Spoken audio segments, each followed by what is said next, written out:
How you going, guys? It's just Josh here from AllBrand Caravan Services again. Today I'm going to give you a tip about your hot water systems. Every service that we do here, we actually inspect your anodes.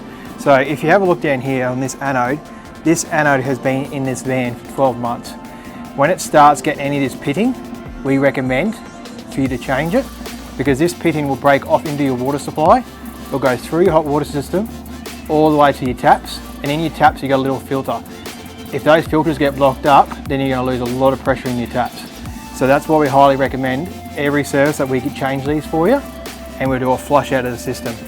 As you can see in previous photos of this, there was a lot of build up as soon as we took the anode out, and that's because this is broken down that much. So if you have any other questions about hot water systems, give us a call or comment on Facebook and we'll surely help you out.